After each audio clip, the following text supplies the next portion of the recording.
Pida limosna con los demás. Esas fueron las últimas palabras que escuché de Nubia, mi nuera, mientras mi hijo Fabián arrancaba el carro y me dejaba sola frente a las puertas de la iglesia. Era mi cumpleaños. Acababa de cumplir 67 años. Me llamo Elena Quintal. Tengo 68 años. Y lo que voy a contar no es fácil de decir en voz alta, pero necesito que alguien lo escuche, porque hay verdades que pesan tanto que, si no las sueltas, te pudren por dentro. Esa mañana desperté temprano, como siempre. Preparé café en la cocina que había sido mía durante 40 años. La casa olía a humedad y silencio. Fabián y Nubia dormían en la habitación principal, la que había sido mía y de Roberto, mi marido. Roberto murió hace 4 años. Infarto fulminante. Una tarde estaba arreglando el jardín, y al día siguiente ya no estaba. Cuando él murió, Fabián apareció con Nubia y 2 maletas. «Mamá, no puedes quedarte sola», me dijo. «Nosotros cuidaremos de ti». Al principio me sentí aliviada.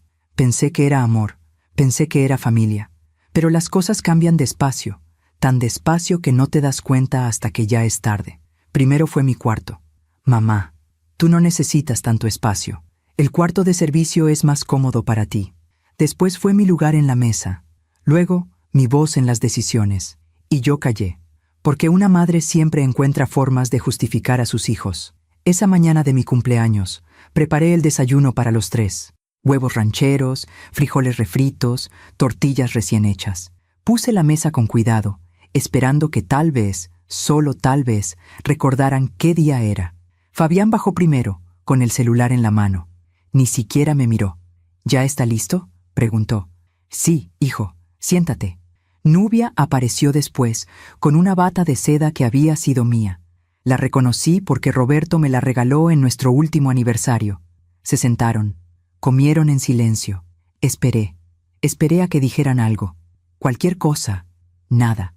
Lavé los platos mientras ellos hablaban de un viaje que planeaban hacer. Sin ella, obviamente. Escuché que Nubia decía. Fabián rió. A media mañana, Fabián entró a la cocina con las llaves del carro en la mano. «Mamá, vamos a salir. Necesitamos que vengas con nosotros». Me cambié rápido. Pensé que tal vez me llevarían a algún lugar especial. Tal vez sí recordaban. Subí al carro.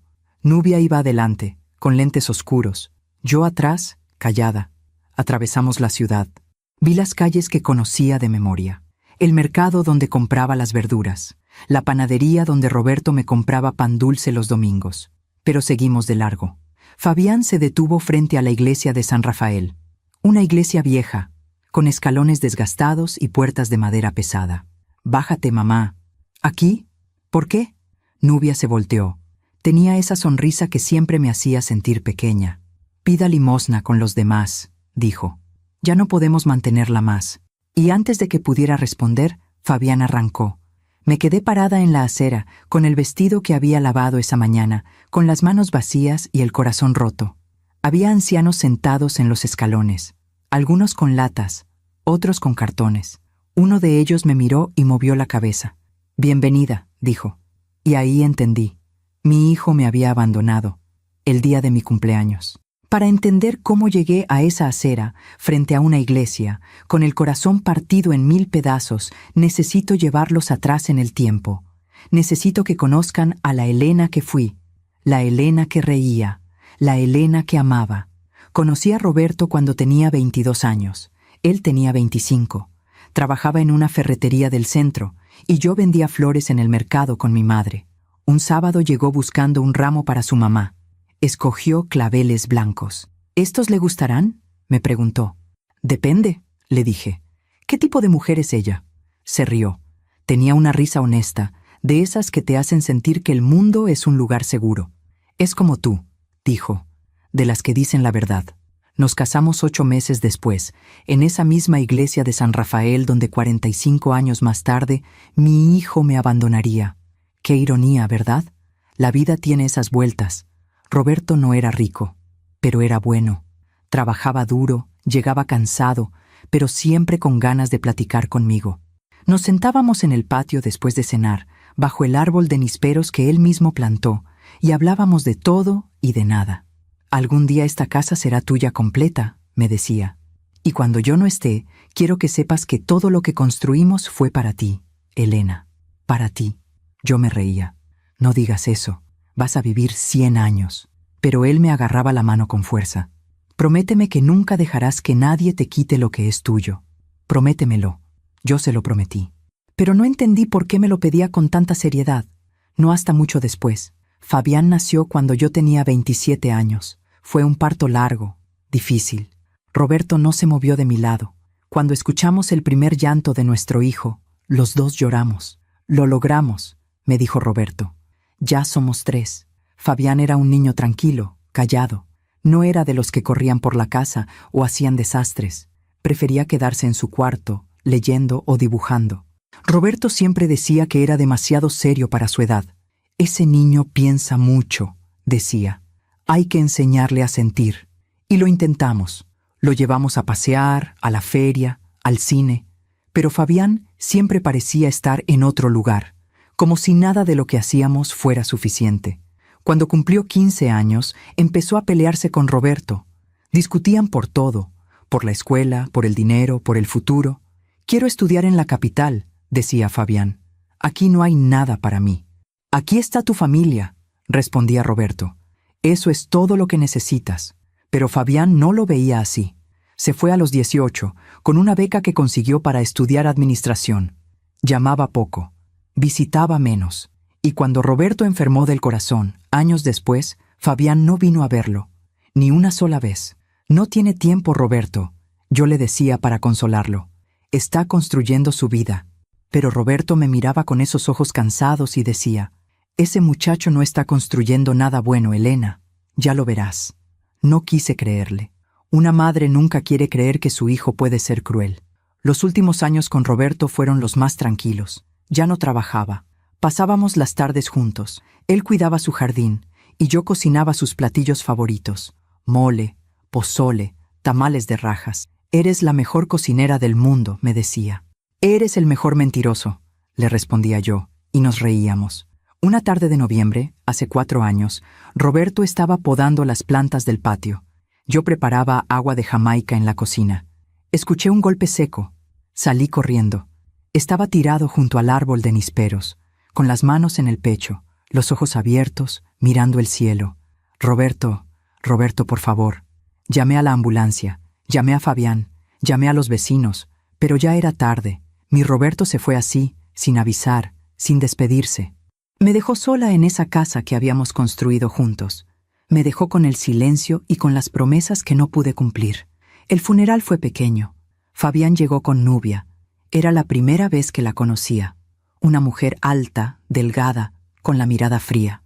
No lloró, ni siquiera cuando bajaron el ataúd. Después del entierro, Fabián se acercó a mí. Mamá, necesitamos hablar.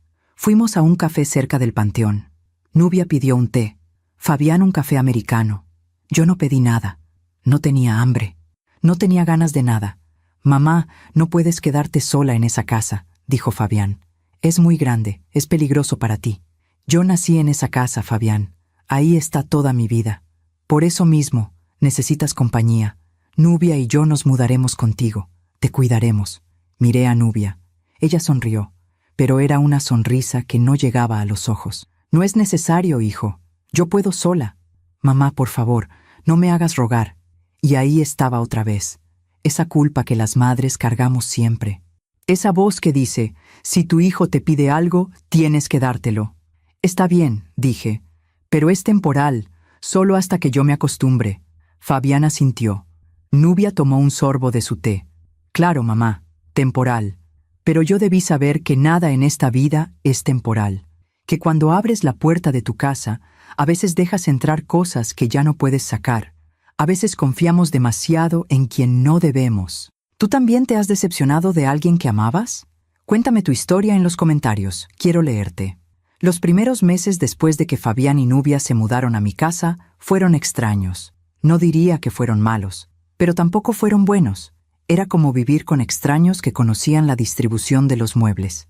Llegaron un sábado de diciembre, 3 semanas después del funeral de Roberto. Traían cajas, maletas, bolsas de ropa. Nubia entró mirando todo con esos ojos que parecían estar calculando el valor de cada cosa. Es más pequeña de lo que pensaba, dijo. Me quedé callada. Esa casa tenía 120 metros cuadrados, 3 recámaras, 2 baños, un patio con el árbol de nísperos y el jardín que Roberto cuidó durante años. Para mí era un palacio. Para ella, al parecer, era una decepción. Fabián subió las cajas a la habitación de invitados. «Mamá, ¿te parece bien si nos quedamos aquí mientras encontramos algo definitivo?» «Claro, hijo, esta es tu casa». Pero Nubia frunció el ceño. «¿La habitación de invitados? Fabián, esa recámara es oscura y huele a humedad». «Es temporal, Nubia», dijo Fabián, pero su voz sonaba cansada. «No, tu mamá tiene la recámara principal, ella sola. Esa recámara tiene baño propio, tiene closet grande.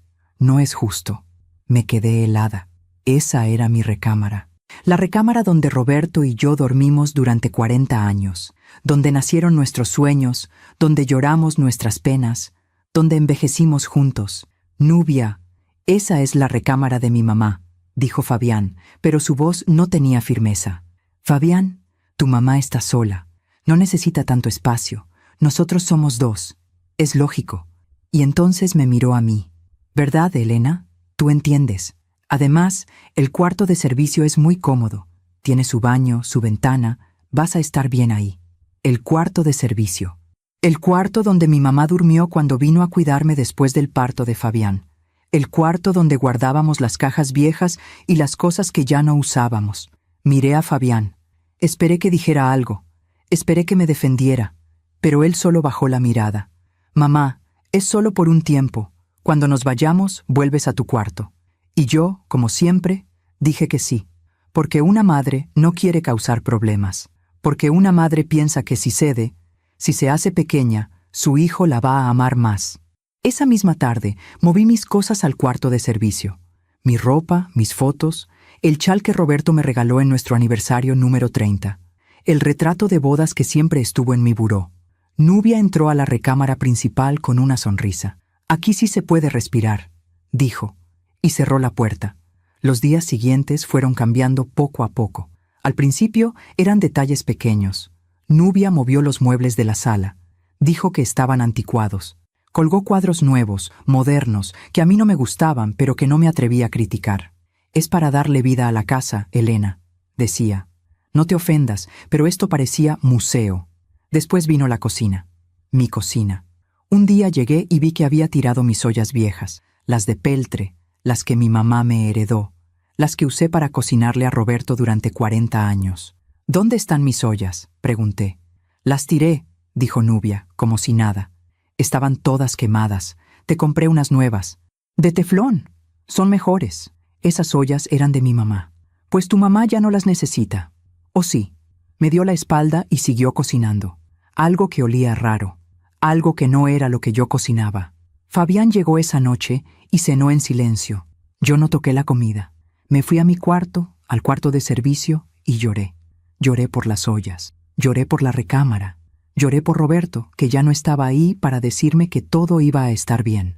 Pero lo peor no eran las cosas. Lo peor era la forma en que Fabián empezó a tratarme. Antes, cuando venía de visita, me abrazaba. Me preguntaba cómo estaba. Me escuchaba. Pero ahora vivía conmigo y ya no me veía. Llegaba del trabajo. Se encerraba en la recámara con Nubia y solo salía para cenar. No hablábamos. No nos mirábamos. Yo me convertí en la sombra de mi propia casa. Una tarde, mientras lavaba los platos, escuché que Nubia le decía a Fabián: «No sé cuánto tiempo más voy a aguantar esto. Tu mamá está aquí todo el día. No tenemos privacidad. No tenemos espacio. Ya sé, Nubia, pero dame tiempo. No puedo echarla. No te estoy diciendo que la eches, pero tiene que entender que esta casa ahora es nuestra. Ella es la invitada».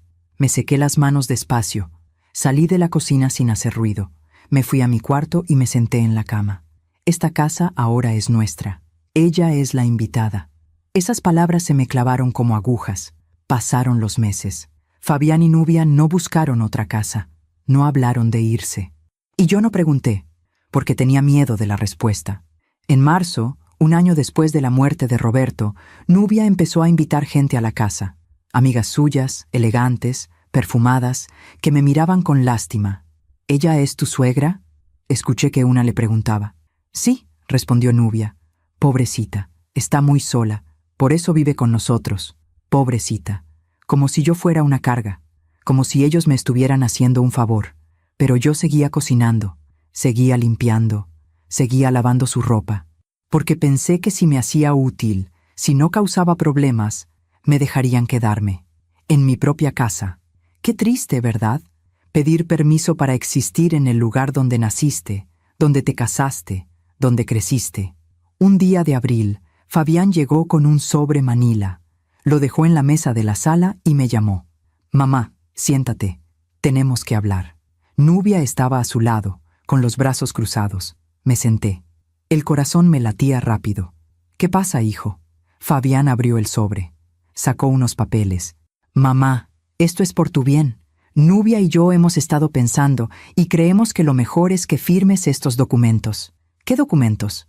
Es un poder notarial, para que yo pueda manejar la casa, los gastos, los servicios, todo. Así tú no te preocupas por nada. Miré los papeles.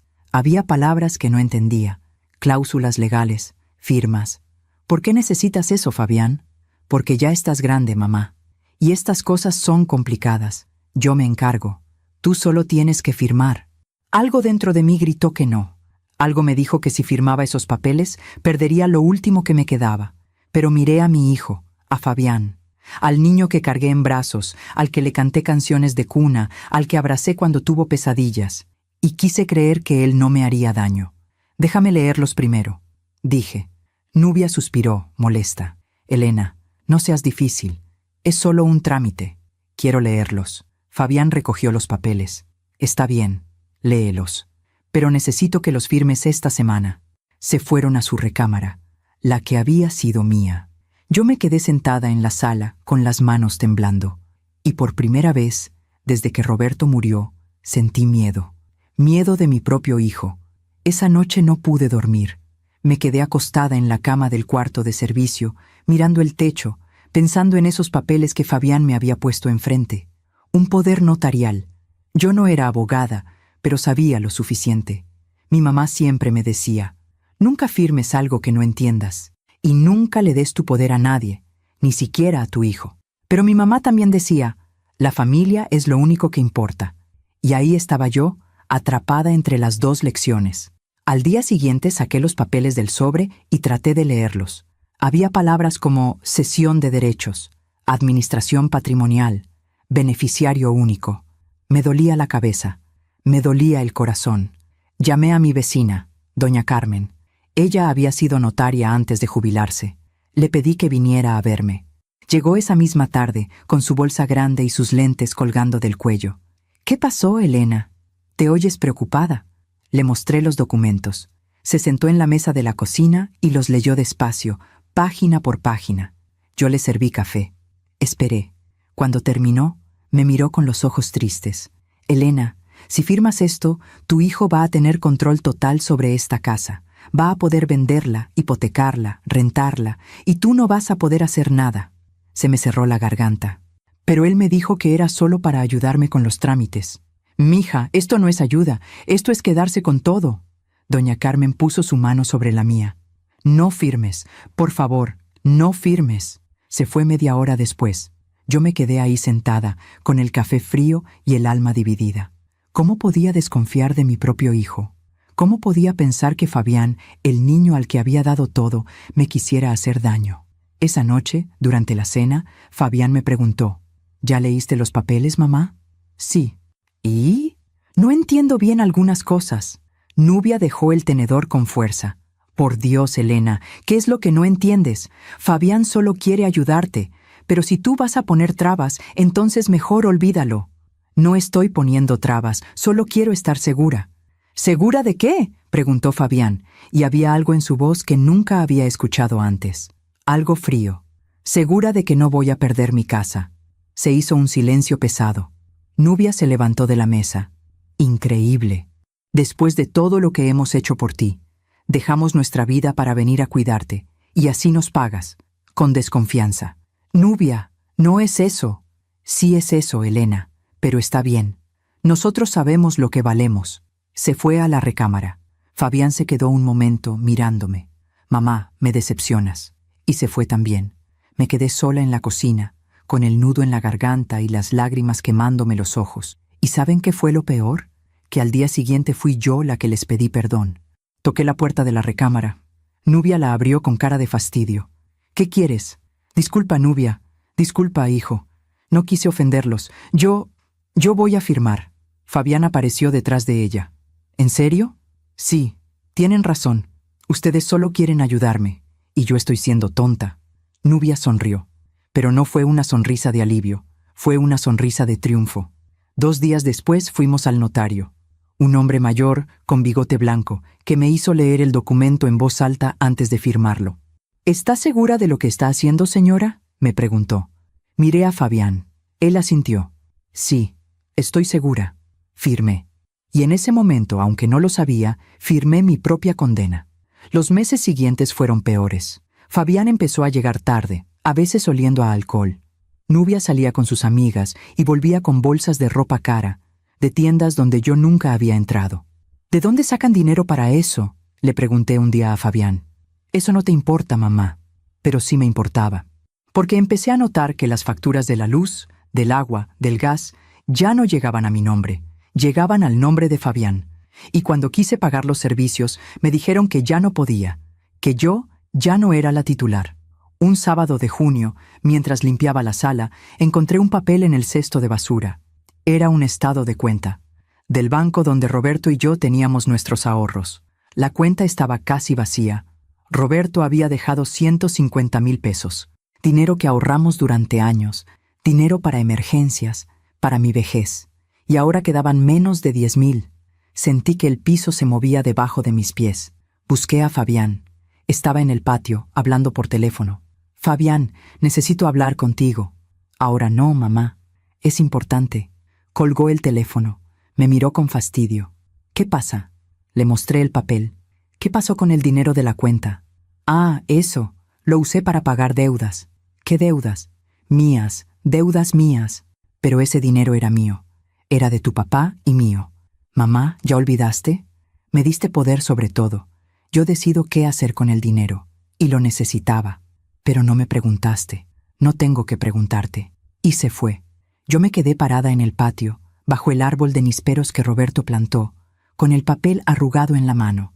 Y ahí entendí lo que había hecho. Le había dado las llaves de mi vida, y él las estaba usando para encerrarme.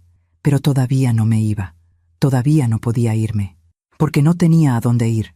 Y porque seguía creyendo, con esa esperanza tonta que tienen las madres, que mi hijo iba a cambiar, que un día iba a despertar y recordar quién era. Recordar que yo era su mamá, que yo lo había cuidado, alimentado, amado. Pero esos días nunca llegaron. En septiembre empezaron las peleas, por todo, por la comida que cocinaba, por el ruido que hacía al barrer, por existir. ¿Por qué siempre estás aquí?, me gritó Nubia un día. ¿No tienes amigas? ¿No tienes vida? Esta es mi casa, le dije con la voz temblando. Esta era tu casa, ahora es de Fabián. ¿O ya se te olvidó que firmaste? Y así fue. Poco a poco me fui haciendo invisible. Dejé de cocinar porque todo lo que hacía les molestaba. Dejé de limpiar porque Nubia contrató a una muchacha para eso. Dejé de hablar porque ya nadie me escuchaba. Me convertí en un fantasma en mi propia casa. En octubre, Fabián me dijo que ya no cenara con ellos. Es que Nubia y yo necesitamos tiempo a solas. Entonces, ¿dónde voy a cenar? En tu cuarto. Te llevo un plato. Y así fue. Empecé a comer sola, en el cuarto de servicio, con la puerta cerrada. A veces escuchaba sus risas desde la sala. Escuchaba música, conversaciones, vida. Y yo estaba del otro lado de la pared, muerta en vida. Mientras cuento todo esto, pienso en dónde estarás escuchándome. Escribe el nombre de tu ciudad en los comentarios. Una noche de noviembre, un año después de la muerte de Roberto, me desperté con sed. Salí del cuarto para ir a la cocina, y los escuché. Estaban en la sala, hablaban en voz baja, pero la casa era pequeña y las paredes delgadas. Ya no aguanto más, decía Nubia. Quiero que se vaya. Ya sé, yo también, pero no puedo echarla así como así. ¿Por qué no? La casa ya es tuya. Ella no tiene nada. No puede hacer nada. Lo sé, Pero es mi mamá. Tu mamá es una carga, Fabián. Está vieja, está sola, no sirve para nada. ¿Cuánto tiempo más vamos a tenerla aquí? Hubo un silencio, y entonces escuché la voz de mi hijo, mi único hijo. Tienes razón, ya es hora. Voy a pensar en algo. Me quedé helada en el pasillo. Volví a mi cuarto sin hacer ruido. Me acosté, y lloré hasta que me quedé dormida, porque ahí entendí que lo había perdido, que el niño que cargué en brazos, el que abracé cuando tuvo fiebre, el que consolé cuando se cayó de la bicicleta, ya no existía. Y en su lugar había un extraño que quería deshacerse de mí. Después de esa noche, después de escuchar a mi hijo decir que iba a pensar en algo para deshacerse de mí, todo cambió. O mejor dicho, yo cambié. Me volví silenciosa, observadora. Empecé a notar cosas que antes ignoraba porque no quería verlas. Empecé a despertar temprano, antes que ellos. Me quedaba quieta en mi cuarto, escuchando sus conversaciones, sus planes, sus mentiras, y descubrí cosas que me partieron el alma en pedazos tan pequeños que ya no sabía cómo volver a juntarla. Una mañana de diciembre, escuché que Nubia hablaba por teléfono en la sala. Sí, mamá, ya casi. Solo es cuestión de tiempo. La casa ya está a nombre de Fabián. El dinero también. Solo falta que la vieja se vaya. Hizo una pausa. Escuchó lo que fuera que su madre le decía. No, no va a haber problema. Ella no tiene familia, no tiene amigos, no tiene a nadie. Cuando se vaya, nadie va a preguntar por ella. Se rió. Una risa fría, calculadora. Te lo dije desde el principio. Este era el plan, y está funcionando. Cerré los ojos, respiré hondo, y seguí escuchando. Fabián dice que para febrero ya la sacamos. Le vamos a decir que encontramos un asilo muy bonito, que ahí va a estar mejor. Y si no quiere ir, pues la obligamos. Mi corazón latía tan fuerte que pensé que iban a escucharlo. Un asilo. Querían meterme a un asilo. Y de repente todas las piezas encajaron. Los papeles que me hicieron firmar, el dinero que desapareció, el aislamiento.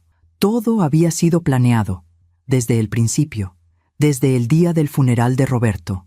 Esa misma tarde, mientras Fabián estaba en el trabajo y Nubia había salido con sus amigas, busqué entre los papeles que guardaban en el estudio que había sido de Roberto, donde él guardaba los documentos importantes, las escrituras de la casa, los recibos, todo. Ahora era la oficina de Fabián, y yo tenía prohibido entrar, pero entré. Abrí los cajones con manos temblorosas. Encontré facturas, recibos de tarjetas de crédito, estados de cuenta.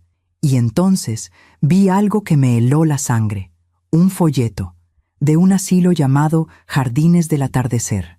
Tenía fotos de ancianos sentados en sillas de ruedas, mirando la nada, cuartos pequeños, grises, sin vida. Y en el folleto, con la letra de Fabián, había una nota. Opción 1. Cuarto compartido. 3,000 pesos al mes. Mamá no se va a quejar. 3,000 pesos al mes. El cuarto más barato. El más triste. Y abajo, con otra letra, la de Nubia. Perfecto. Con lo que queda de su pensión alcanza. Y nosotros nos ahorramos sus gastos. Se me cayó el folleto de las manos. Así que ese era el plan.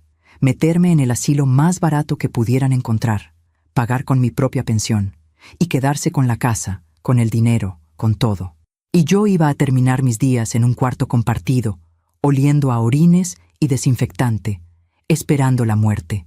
Salí del estudio, cerré la puerta despacio, volví a mi cuarto, y por primera vez en meses sentí algo más fuerte que la tristeza. Sentí rabia, pero todavía no sabía qué hacer con ella. Los días siguientes los pasé como en una niebla. Seguía cocinando cuando me lo pedían, seguía limpiando, seguía siendo invisible, pero por dentro algo había cambiado. Por dentro empezaba a despertar. Una tarde, a finales de diciembre, llegó una carta. La vi en el buzón cuando salí a barrer el patio. Era del banco. La abrí con cuidado. Era un estado de cuenta. De una cuenta que no conocía. Una cuenta a nombre de Fabián. Y tenía 200,000 pesos. 200,000 pesos. ¿De dónde había sacado ese dinero? Revisé las transacciones. Había un depósito grande de 150,000 pesos, hecho en junio. el mes en que descubrí que nuestra cuenta estaba vacía, y después, depósitos más pequeños, transferencias, pagos, y entonces vi algo que me hizo temblar. Una transferencia de 50,000 pesos, con un concepto que decía: adelanto venta propiedad calle Nisperos 47. Calle Nisperos 47. Mi casa, mi casa. Habían vendido mi casa, o al menos habían recibido un adelanto, y yo no sabía nada. Doblé el papel, lo guardé, y esperé. Esa noche durante la cena, Fabián estaba de buen humor. Se sirvió vino, le sirvió a Nubia. Brindaron. ¿Por qué brindan?, pregunté. Porque las cosas van bien, mamá. Muy bien. ¿Qué cosas? Fabián y Nubia se miraron, sonrieron. Nubia y yo vamos a mudarnos pronto. Compramos un departamento en la ciudad, más grande, más moderno. Ah, dije, qué bueno. Sí. ¿Y tú? Tú vas a estar muy bien, mamá. Ya lo verás. No pregunté más, porque sabía que si preguntaba, iban a mentir. Preferí seguir investigando por mi cuenta. Al día siguiente, mientras ellos dormían, salí de la casa. Caminé hasta el centro. Fui al registro público. Quiero saber si una propiedad está en venta, le dije a la señorita que me atendió. ¿Dirección? Calle Nisperos 47. Buscó en su computadora. Tardó unos minutos. Sí, hay una operación en proceso. Escrituración pendiente. El propietario actual es el señor Fabián Quintal Mendoza. El comprador es una empresa inmobiliaria. Valor de venta: 400,000 pesos. 400,000 pesos. La casa que Roberto y yo compramos hace más de 40 años. La casa donde nació mi hijo. La casa donde envejecí. Valía 400,000 pesos, y mi hijo la estaba vendiendo. ¿Cuándo se firma la escritura?, pregunté, con la voz apenas audible. El 31 de enero. Menos de un mes. En menos de un mes iba a perder mi casa. Salí del registro público caminando como sonámbula. Las calles estaban llenas de gente comprando cosas para Año Nuevo. Luces, música, risas. Y yo sentía que me estaba muriendo por dentro. Volví a la casa. Fabián y Nubia no estaban. Habían salido. Me senté en el patio, bajo el árbol de Nisperos. Puse mi mano en el tronco. Roberto lo había plantado cuando nos mudamos. Era un árbol joven entonces, apenas un brote. Ahora era grande, fuerte, lleno de hojas. Roberto, susurré, ¿qué hago? ¿Qué hago?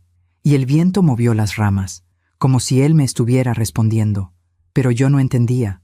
Todavía no entendía. Los últimos días de diciembre fueron extraños. Fabián y Nubia empezaron a empacar cosas. Cajas, ropa, muebles. ¿Ya se van?, pregunté. Pronto, mamá, muy pronto. ¿Y yo?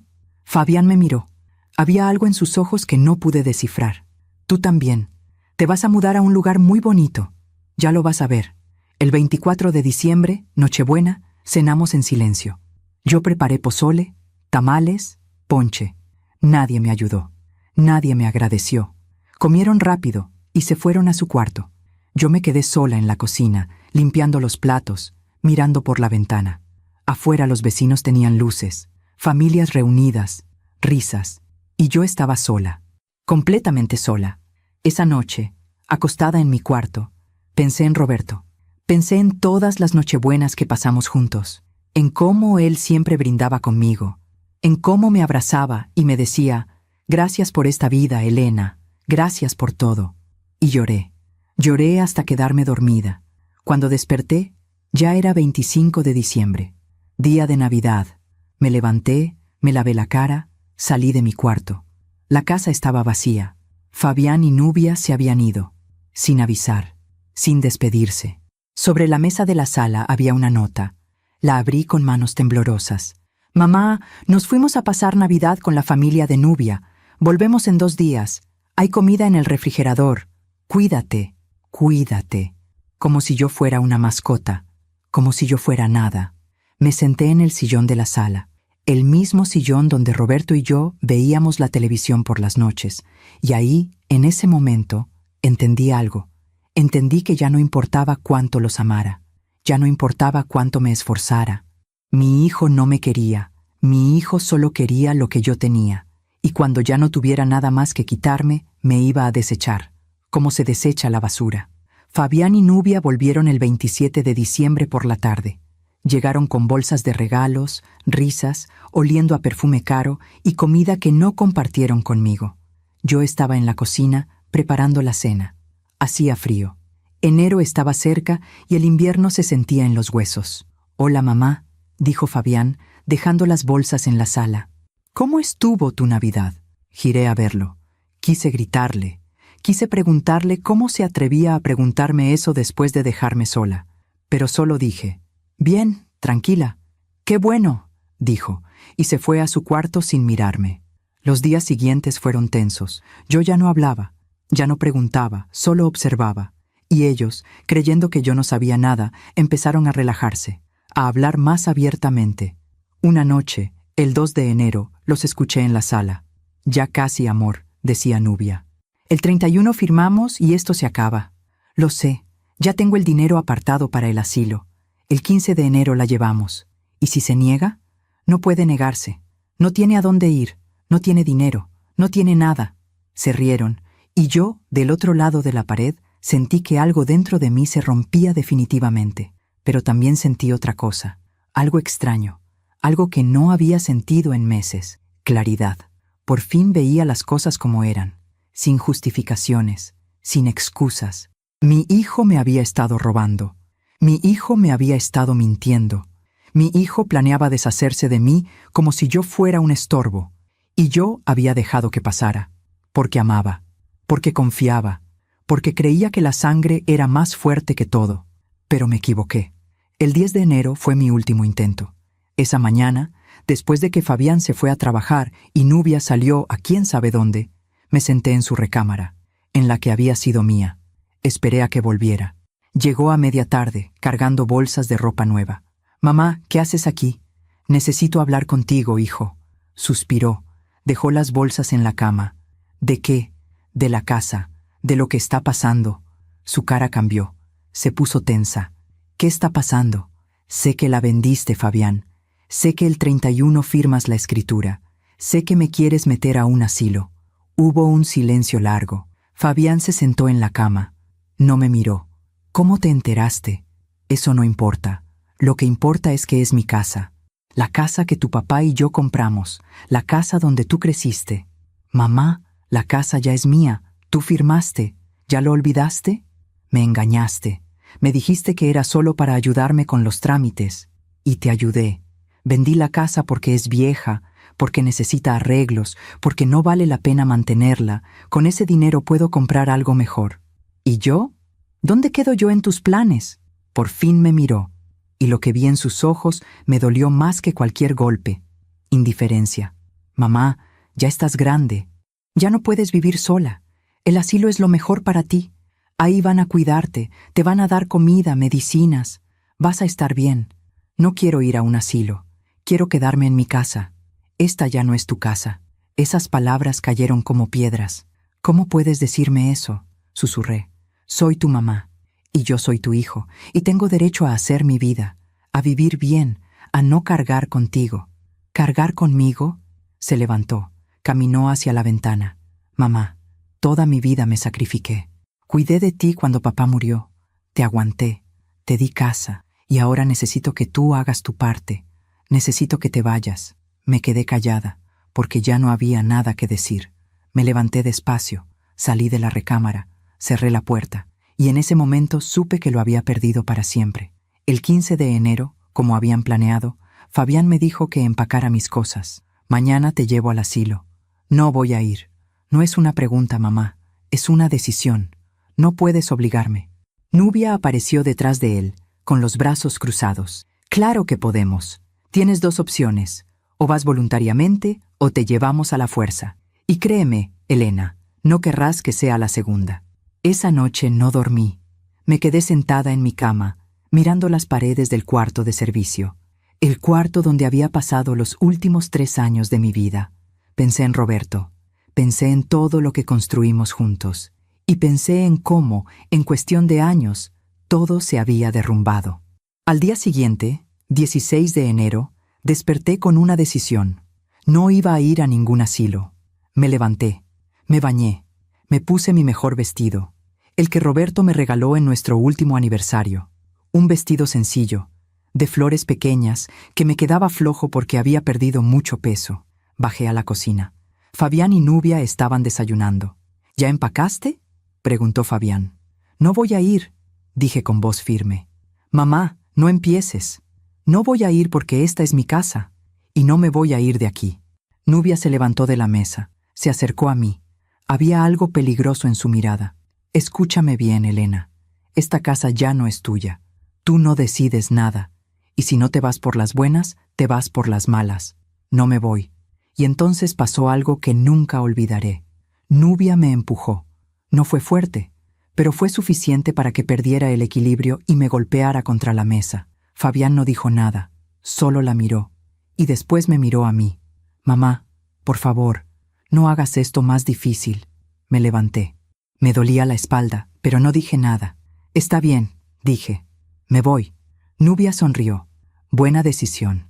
Subí a mi cuarto, empaqué mis cosas en una bolsa vieja, ropa, algunas fotos, el chal de Roberto. Nada más, porque no necesitaba más. Bajé. Fabián me esperaba en la puerta con las llaves del carro. Vamos, dijo. Pero yo no me moví. No voy al asilo, Fabián. Si me voy de aquí, me voy sola, a donde yo quiera. ¿Y a dónde vas a ir? No tienes dinero, no tienes nada. Ya veremos. Salí por la puerta principal. Caminé por la calle donde había vivido 40 años. Los vecinos me miraron con curiosidad. Doña Carmen salió de su casa. «¿Elena? ¿Estás bien?» «Sí, doña Carmen, estoy bien». «¿A dónde vas?» «No lo sé todavía». Me abrazó, y en ese abrazo sentí más amor del que había sentido en años en mi propia casa. Caminé durante horas. No supe a dónde ir. Terminé en la plaza del centro. Me senté en una banca. Vi pasar la gente. Familias, parejas, niños corriendo. Y yo ahí, sola, con 66 años, sin casa, sin dinero, sin nada, pero todavía con dignidad. Esa noche dormí en la banca. Hacía frío. Me envolví en mi chal, cerré los ojos y pensé en Roberto. Te fallé, le dije al viento. No pude proteger lo que construimos, y el viento me respondió con silencio. Los días siguientes fueron los más oscuros de mi vida. Caminaba por las calles buscando trabajo, pero nadie contrata a una mujer de mi edad. Pedí ayuda en las iglesias. Me dieron comida, un lugar para bañarme, pero no podía quedarme. Y así pasaron 2 semanas. 2 semanas durmiendo en bancas, en portales, comiendo lo que me daban. 2 semanas sintiéndome menos que humana, hasta que llegó mi cumpleaños, el 31 de enero, el día que cumplí 67 años. Esa mañana desperté tiritando en la banca de una plaza cerca de la iglesia de San Rafael. Mi cuerpo dolía, tenía hambre, tenía frío. Y en ese momento, como si el universo quisiera burlarse de mí, apareció el carro de Fabián. Se estacionó a unos metros de donde yo estaba. Salieron él y Nubia. Venían del banco. Venían de firmar la escritura. Me vieron. Nubia le dijo algo a Fabián. Él negó con la cabeza, pero ella insistió. Y entonces se acercaron. «Mamá», dijo Fabián, «¿qué haces aquí?» No respondí. Solo los miré. «Hoy es tu cumpleaños», dijo, y había algo raro en su voz. Algo que podía ser culpa o lástima. «Lo sé. ¿Quieres que te llevemos a algún lado?» Nubia lo jaló del brazo. «Fabián, no, ya hiciste suficiente. Es mi mamá. Y ya no es tu problema. Aún me pregunto si hice lo correcto. ¿Y tú? ¿Qué habrías hecho en mi lugar?» Fabián me miró una última vez. Vi algo en sus ojos, algo que pudo haber sido arrepentimiento, pero no fue suficiente. «Súbete al carro, mamá. Te llevo a la iglesia. Ahí podrás pedir ayuda». Subí, porque no tenía fuerzas para discutir, porque ya todo me daba igual. Llegamos a la iglesia de San Rafael, la misma donde me casé con Roberto, la misma donde había ido a misa todos los domingos durante 40 años. Fabián se detuvo frente a las escaleras. «Bájate, mamá». Bajé, con mi bolsa, con mi chal, con lo poco que me quedaba. Y entonces Nubia bajó la ventana. Se rió, una risa fría, victoriosa. «Pida limosna con los demás», dijo. Y Fabián arrancó. Me quedé ahí parada, viendo cómo el carro se alejaba, viendo cómo mi hijo me abandonaba. El día de mi cumpleaños, me quedé parada frente a las escaleras de la iglesia de San Rafael durante no sé cuánto tiempo. El sol empezaba a bajar. La tarde se volvía fría, y yo seguía ahí, con mi bolsa en la mano, tratando de entender qué acababa de pasar. Mi hijo me había abandonado, en mi cumpleaños. Había ancianos sentados en los escalones, los mismos que había visto ese primer día, hace 2 semanas, cuando Fabián me dejó aquí por primera vez. Pero esta vez era diferente. Esta vez sabía que no era temporal. Esta vez sabía que no había vuelta atrás. Un hombre mayor, con barba gris y ojos cansados, me hizo un gesto. «Siéntate, señora. Aquí hay lugar». Me senté a su lado. Puse mi bolsa entre mis piernas. Miré la calle. «¿Primera vez?», preguntó el hombre. «No», dije. «Ya estuve aquí. Pero ahora es diferente». «Siempre es diferente», dijo, «hasta que dejas de sentir. Entonces, todo es igual». Pasamos la tarde en silencio. Algunos que pasaban daban monedas. Yo no pedía, no podía. Todavía tenía algo de orgullo, aunque ya no sabía para qué me servía. Cuando oscureció, el hombre me dijo: «Hay un albergue a 3 cuadras, dan cena y cama, pero hay que llegar temprano porque se llena». «Gracias». «De nada, y feliz cumpleaños». Me miró con tristeza, como si supiera. Fui al albergue. Era un edificio viejo, con paredes descascaradas y olor a humedad. Había una fila de gente esperando entrar. Ancianos, madres con niños, hombres con miradas vacías. Me formé. Esperé. Cuando llegó mi turno, una mujer con delantal me preguntó: «¿Nombre?» «Elena. Elena Quintal. ¿Tienes identificación?» Busqué en mi bolsa. Saqué mi credencial, la que había sacado hacía 5 años, cuando Roberto todavía vivía. En la foto se veía una mujer diferente, una mujer que sonreía. La mujer la revisó y me dejó pasar. Adentro había mesas largas, sillas de plástico, gente comiendo en silencio. Me dieron un plato de sopa y un pedazo de pan. Me senté en una esquina. La sopa estaba tibia, el pan duro, pero era comida, y hacía días que no comía algo caliente.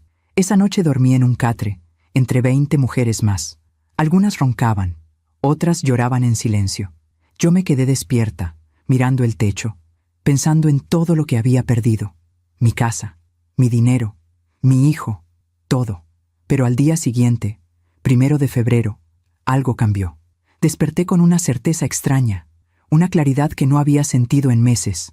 Ya no iba a seguir esperando que las cosas mejoraran. Ya no iba a seguir esperando que Fabián volviera por mí, que se arrepintiera, que me pidiera perdón.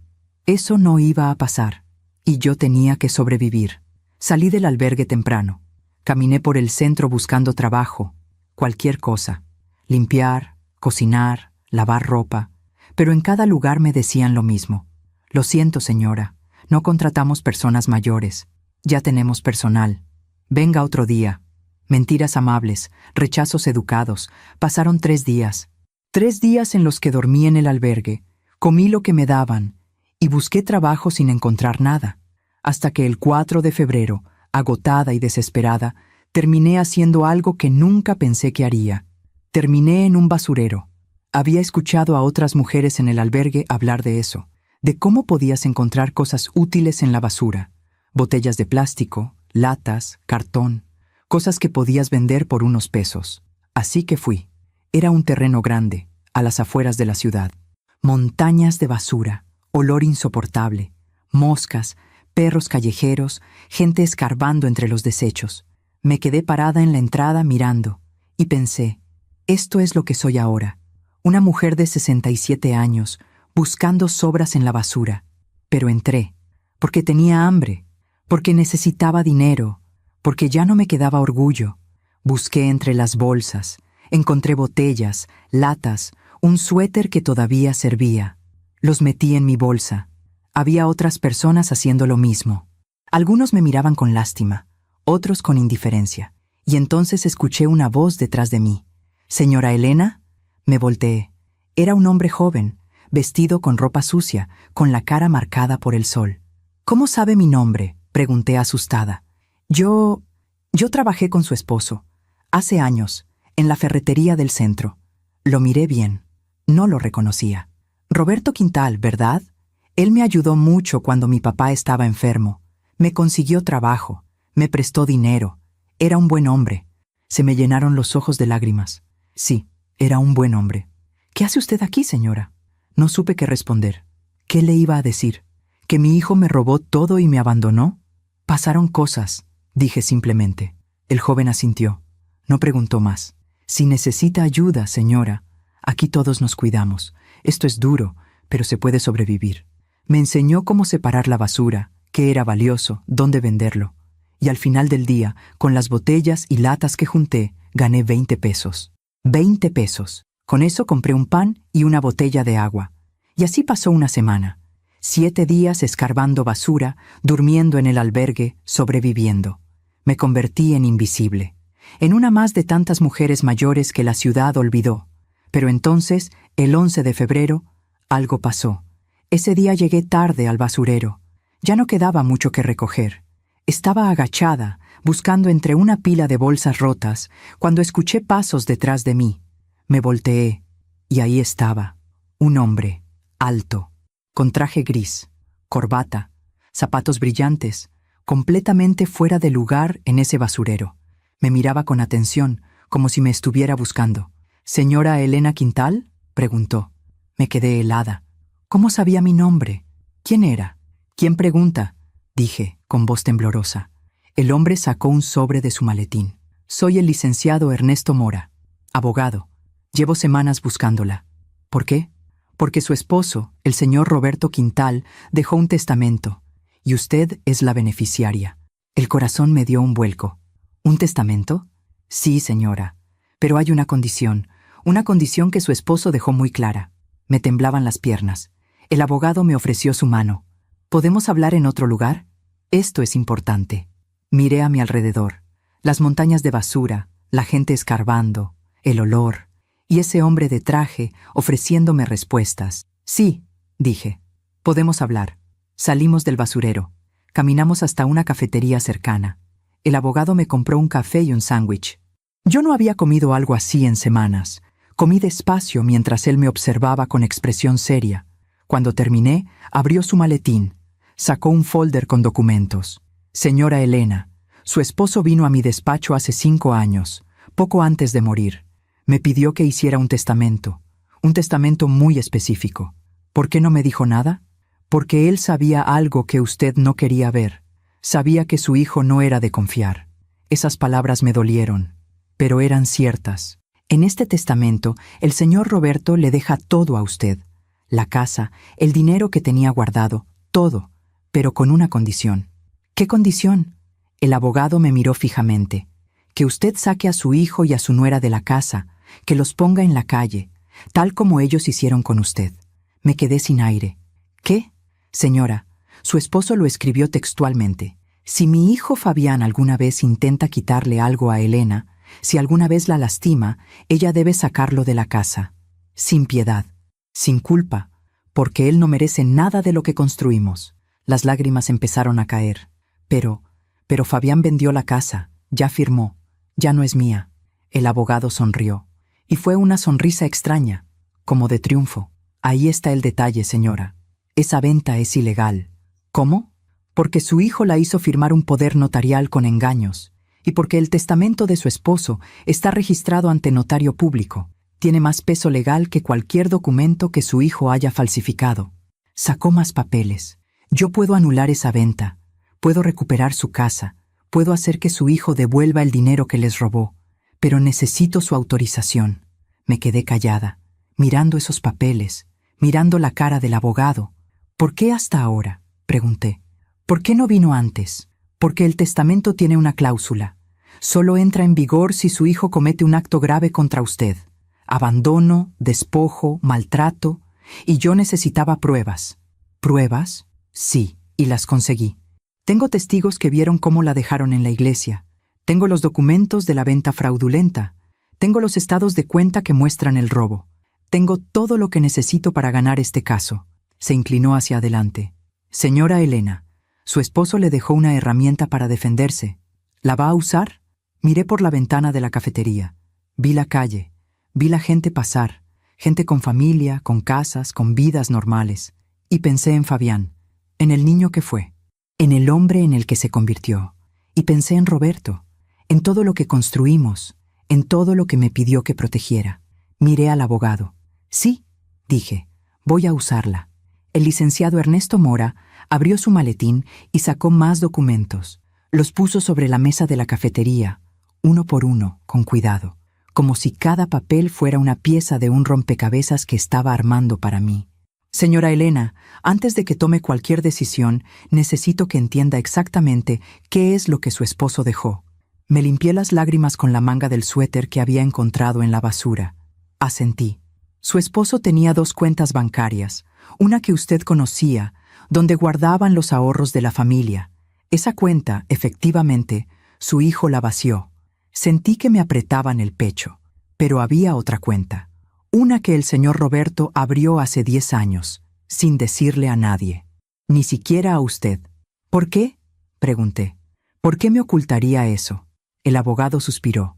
Porque él sabía que usted era demasiado buena, demasiado confiada, y temía que, si algo le pasaba, su hijo se aprovecharía. Así que guardó dinero en secreto, como un seguro, como una red de protección para usted. Sacó un estado de cuenta. En esa cuenta hay 320,000 pesos, señora Elena, intocables, a su nombre, y su hijo no sabe que existen. Me quedé mirando los números. 320,000 pesos. Roberto me había cuidado, incluso después de muerto. Además, continuó el abogado, la casa que su hijo vendió por 400,000 pesos.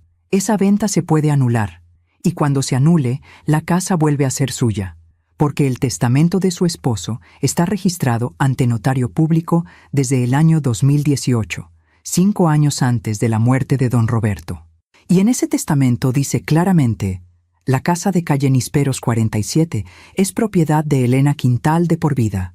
Nadie puede venderla, hipotecarla, ni disponer de ella sin su consentimiento expreso. Si mi hijo Fabián intenta hacerlo, el testamento entra en vigor y él queda desheredado. Pero yo firmé esos papeles, dije. Yo le di el poder. Lo sé, pero lo hizo bajo engaño. Su hijo le mintió sobre el contenido de esos documentos, y tengo testigos que lo confirman. Doña Carmen, su vecina, vino a verme hace 3 semanas. Me contó todo. Me dijo que le advirtió a usted sobre esos papeles, que trató de ayudarla. Doña Carmen, mi vecina, mi amiga. ¿Ella lo buscó? Sí. Cuando vio que usted desapareció de la casa, empezó a preguntar, y descubrió lo que su hijo había hecho. Ella fue quien me dio su nombre, quien me dijo dónde buscarla. Por eso llevo semanas buscándola, señora Elena. Por eso vine hasta este lugar. Se me quebró la voz. No sabía que alguien se preocupaba por mí. Mucha gente la quiere, señora, más de la que usted cree. El abogado guardó silencio un momento, dejándome procesar todo. Luego continuó. Ahora, sobre la condición del testamento. Su esposo escribió esto: si Elena decide perdonar a nuestro hijo, es su decisión y la respeto. Pero si él la lastima, si la abandona, si intenta robarle, entonces ella tiene mi permiso y mi bendición para sacarlo de la casa, para recuperar lo que es suyo, para vivir sus últimos años en paz, sin culpa, sin miedo. ¿Él escribió eso? Palabra por palabra, y hay más. Escribió una carta, para usted. Me pidió que se la entregara si esto pasaba. Del folder sacó un sobre amarillento, cerrado, con mi nombre escrito con la letra de Roberto, para Elena. Solo si llegó el día que temí. Me temblaron las manos al recibirlo. ¿Puedo leerlo ahora? Claro, tómese su tiempo. Abrí el sobre con cuidado. Adentro había 2 páginas escritas a mano. La letra de Roberto. Esa letra que conocía tan bien, que había visto en listas de compras, en notas de amor, en recibos guardados. Empecé a leer. Mi querida Elena, si estás leyendo esto, significa que lo peor pasó. Significa que yo ya no estoy, y que nuestro hijo te hizo daño. Y no sabes cuánto me duele escribir esto, porque una parte de mí todavía quiere creer que me equivoco, que Fabián va a cambiar, que va a ser el hombre que yo quería que fuera. Pero en el fondo, yo siempre supe. Supe desde que era niño que había algo en él que no estaba bien, algo frío, algo calculador. Lo vi en sus ojos cuando le negábamos algo. Lo vi en la forma en que trataba a otros niños. Lo vi en la manera en que solo nos buscaba cuando necesitaba algo. Y traté de cambiarlo, Elena. Lo intenté. Pero tú sabes que hay cosas que no se pueden cambiar. Hay personas que nacen con el corazón cerrado, y no importa cuánto amor les des, nunca aprenden a darlo de vuelta. Te escribo esto porque te conozco. Sé que cuando yo no esté, vas a tratar de justificarlo. Vas a decir, es mi hijo, es mi sangre, tengo que perdonarlo. Vas a cargarte toda la culpa, como siempre haces. Pero escúchame bien, mi amor, tú no tienes la culpa de nada. Fuiste la mejor madre que alguien podría tener. Le diste todo. Y si él escogió ser egoísta, cruel, ingrato, esa es su decisión, no la tuya. Así que te doy permiso, Elena. Permiso para defenderte. Permiso para sacarlo de tu vida si te lastima. Permiso para vivir en paz. Yo guardé dinero para ti. Lo hice en secreto porque sabía que si tú lo sabías, ibas a querer compartirlo con él. Y él no se lo merece. Ese dinero es para ti, para que vivas sin miedo, para que compres tus medicinas, para que comas bien, para que viajes si quieres, para que seas feliz. Y la casa, nuestra casa, la casa donde envejecimos juntos, esa casa es tuya. No dejes que nadie te la quite. No dejes que te hagan sentir que no mereces tener un lugar en el mundo. Si Fabián te abandonó, si te robó, si te lastimó, entonces usa este testamento, sácalo, recupera lo que es tuyo y vive, Elena, vive sin culpa, porque yo te lo pido, porque te amo, porque después de 40 años juntos, lo único que quiero es que seas feliz. No llores por mí, mi amor. Yo ya tuve mi vida, y fue hermosa porque la viví contigo. Ahora te toca a ti.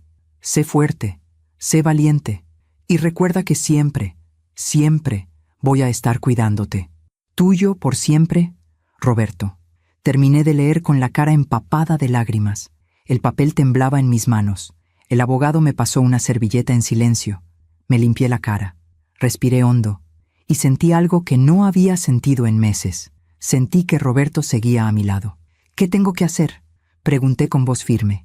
El licenciado Mora sonrió, pero fue una sonrisa triste. Primero, vamos a anular la venta de la casa. Voy a presentar una demanda por fraude y despojo, con el testamento, con los testimonios de doña Carmen y otros vecinos, y con los documentos que muestran el engaño, vamos a ganar. ¿Cuánto tiempo toma eso? 1 mes, tal vez 2, pero podemos pedir una suspensión inmediata. Eso significa que su hijo no puede vender, no puede escriturar, no puede hacer nada con la casa hasta que termine el juicio. ¿Y él lo va a saber? ¿Va a saber que yo lo demandé? Sí, va a recibir una notificación. Me quedé callada. Pensé en Fabián, en la cara que pondría cuando supiera, en la rabia, en el odio.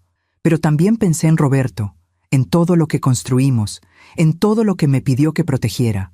Hágalo, dije. Haga todo lo que tenga que hacer. Hay otra cosa, señora. Cuando ganemos, y vamos a ganar, usted va a tener que decidir qué hacer con su hijo. El testamento dice que debe sacarlo de la casa. ¿Está preparada para eso? Cerré los ojos. Vi a Fabián de niño. Lo vi aprendiendo a caminar, diciendo sus primeras palabras, abrazándome. Pero también lo vi dejándome en esa iglesia. Lo vi contando el dinero que me robó. Lo vi riendo con Nubia mientras planeaban deshacerse de mí. Abrí los ojos. Sí, dije. Estoy preparada. El abogado asintió. Muy bien, entonces empezamos mañana. Pero antes, necesito que venga conmigo. ¿A dónde? A un lugar seguro. No puede seguir durmiendo en el albergue. No puede seguir así. Tengo una casa pequeña que rento. Está vacía. Puede quedarse ahí mientras resolvemos todo esto, sin costo. No puedo aceptar eso. No es caridad, señora Elena. Es justicia.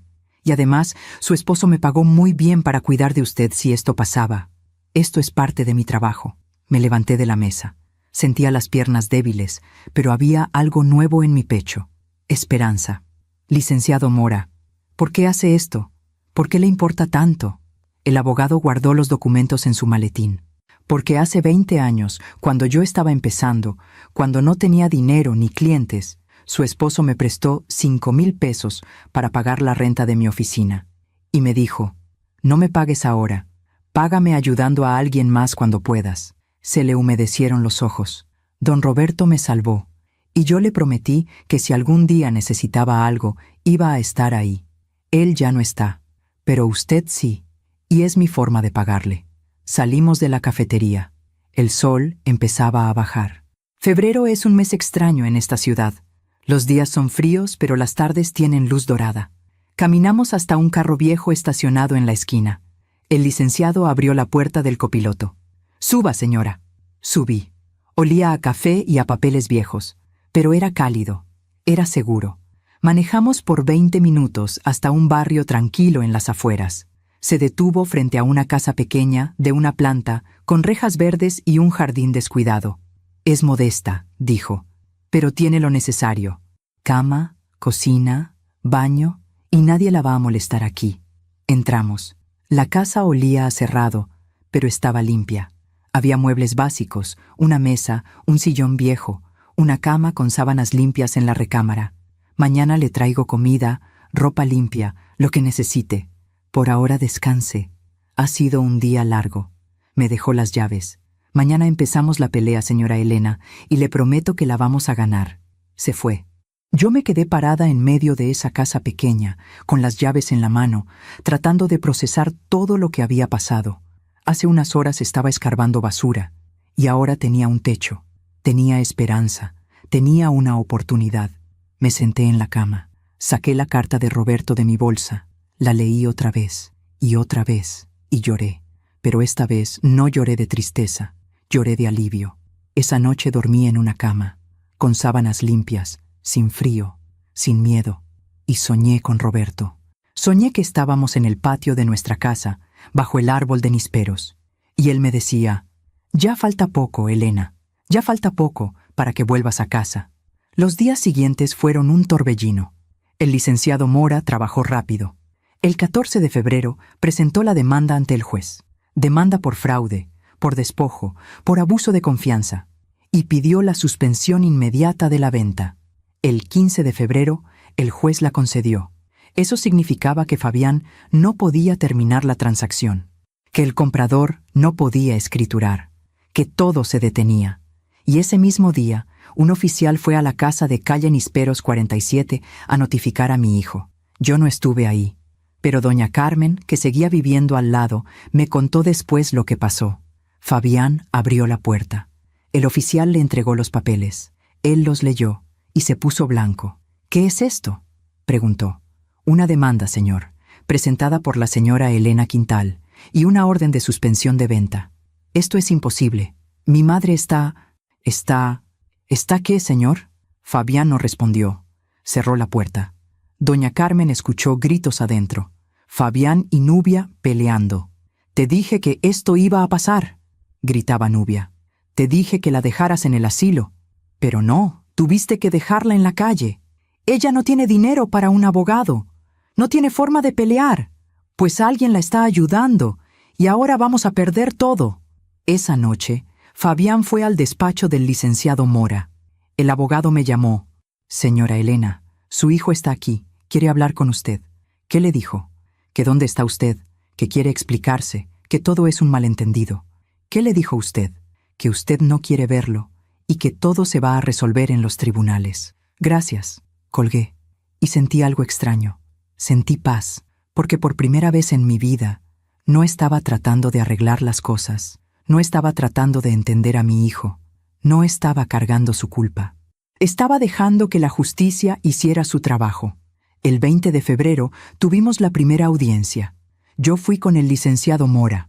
Fabián fue con un abogado que contrató de último momento. Nos sentamos en lados opuestos de la sala. Cuando Fabián me vio, se quedó helado. Yo estaba diferente. Ya no era la mujer demacrada que había dejado en la iglesia hacía 3 semanas. El licenciado me había llevado a un doctor, me había dado comida, ropa limpia. Seguía delgada, seguía marcada por el dolor. Pero ya no estaba rota. Fabián trató de acercarse. «Mamá», el licenciado Mora se interpuso. «No, señor, no puede hablarle. Es mi madre. Es su víctima, y está protegida por una orden judicial. Si se acerca, lo arrestan». Fabián retrocedió. El juez entró. Todos nos sentamos. La audiencia duró 2 horas. El abogado de Fabián trató de argumentar que yo había firmado voluntariamente, que no había habido fraude, pero el licenciado Mora presentó las pruebas, el testimonio de doña Carmen. Los estados de cuenta que mostraban el robo, los testigos que vieron cómo me abandonaron, y el testamento de Roberto. El juez lo leyó en voz alta. Cuando terminó, miró a Fabián con disgusto. «Señor Quintal, ¿es cierto que abandonó a su madre en la calle el día de su cumpleaños?» Fabián bajó la mirada. «Las circunstancias...» «Responda, ¿sí o no?» «Sí». «¿Y es cierto que vendió la casa de su madre sin su consentimiento real?» Ella afirmó, «¿Sí o no?» Hubo un silencio largo. «Sí». El juez cerró la carpeta. «He visto muchos casos en mi carrera, pero pocos tan claros como este. Esto es despojo, esto es abuso, y esto es una vergüenza». Se volvió hacia mí. «Señora Elena, lamento mucho lo que ha pasado, y le aseguro que vamos a resolverlo». Luego miró a Fabián. «La suspensión de venta se mantiene, y ordeno una auditoría completa de todas las cuentas y propiedades relacionadas con este caso. Próxima audiencia en 15 días». Golpeó el mazo. Terminó. Salimos de la sala. Fabián trató de seguirme. «Mamá, espera, tenemos que hablar». No me volteé. Seguí caminando. «Mamá, por favor». Me detuve, me di la vuelta y lo miré a los ojos. «Ya no tenemos nada de qué hablar, Fabián. Mamá, lo siento mucho. Nubia me presionó. Yo estaba desesperado. No me interesa, hijo. Ya es tarde. Pero eres mi mamá. No puedes hacerme esto». Me acerqué un paso. «Yo no te estoy haciendo nada. Tú te lo hiciste solo. El día que decidiste robarme, el día que decidiste abandonarme, el día que olvidaste quién te cuidó cuando eras niño». Se le llenaron los ojos de lágrimas. «No quería que llegara a esto. Pues llegó, y ahora vas a pagar las consecuencias». Me di la vuelta y me fui. Y no miré atrás. Después de esa primera audiencia, todo cambió rápido. El licenciado Mora no perdió tiempo. Contrató un contador forense para revisar todas las transacciones que Fabián había hecho desde que me hizo firmar el poder notarial. Y lo que encontraron fue peor de lo que yo imaginaba. El 23 de febrero, el licenciado me visitó en la casa donde me estaba quedando. Traía una carpeta gruesa llena de documentos. «Señora Elena, necesito que vea esto». Se sentó conmigo en la mesa de la cocina. Abrió la carpeta. Su hijo no solo gastó los 150,000 pesos de la cuenta de ahorros, también sacó préstamos a su nombre, 3 tarjetas de crédito, un préstamo bancario, todo usando la casa como garantía. Sentí que me faltaba el aire. «¿Cuánto debe?» 280,000 pesos. En total, 280,000 pesos de deudas, a mi nombre. Pero yo no firmé nada de eso. Lo sé. Por eso es fraude. Y por eso vamos a demandarlo penalmente también. No solo es despojo, señora, es robo con agravantes. Su hijo puede ir a la cárcel». La palabra me golpeó. Cárcel. Mi hijo. En la cárcel. El licenciado debió ver algo en mi cara porque me puso la mano sobre el brazo. «Señora Elena, sé que esto es difícil, pero tiene que entender algo. Su hijo no solo la lastimó a usted, cometió delitos graves, y si no lo enfrentamos ahora, va a seguir haciéndolo, con usted o con alguien más». Asentí despacio. «¿Qué sigue?» «La próxima audiencia es el 7 de marzo. Para entonces vamos a tener todo documentado. Vamos a pedir que se anule completamente el poder notarial, que se revierta la venta de la casa y que su hijo devuelva todo el dinero que tomó. Además, vamos a presentar cargos penales». «¿Y las deudas?» «Esas también se van a anular, porque fueron adquiridas fraudulentamente. Usted no va a tener que pagar nada». Me quedé callada mirando los papeles. Números, fechas, firmas que no eran mías. «Hay algo más», dijo el licenciado. «El comprador de la casa, la inmobiliaria, está furiosa. Ellos ya le dieron a su hijo un adelanto de 50,000 pesos y ahora no pueden escriturar. Están amenazando con demandar a Fabián por incumplimiento de contrato». «¿Qué significa eso?» «Que su hijo va a tener que devolverles esos 50,000 pesos, más daños y perjuicios, probablemente otros 50,000 más, y no tiene forma de pagarlos». Por primera vez en semanas, sentí algo parecido a una sonrisa. «La vida cobra sus deudas», dije en voz baja. «Sí, señora, la vida siempre cobra». Los días siguientes fueron extraños para mí.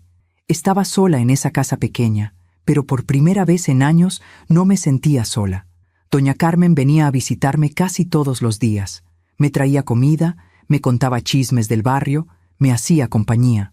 «Te extrañamos, Elena», me decía. «La calle no es la misma sin ti». «Pronto voy a volver», le decía yo. «Pronto». Otras vecinas también vinieron. La señora Martínez, que vivía 3 casas más allá. Don Arturo, el del colmado. Gente que conocía de toda la vida, que me vio crecer, que compartió tardes de café con Roberto y conmigo. «No sabíamos lo que te estaba pasando», me dijo la señora Martínez. «Si hubiéramos sabido...». «Ya pasó», le dije. «Ya pasó». Pero lo más extraño fue descubrir que durante todo el tiempo que estuve en la calle, que dormí en bancas y busqué comida en la basura, había gente que me buscaba. Doña Carmen me contó que ella fue a la policía 3 veces, pero me dijeron que no podían hacer nada. Que si no había denuncia, si no había delito visible, ellos no podían actuar. «Tú hiciste lo que pudiste», le dije. «No fue suficiente. Debí buscarte más. Debí hacer más ruido. Me encontraste. Eso es lo que importa».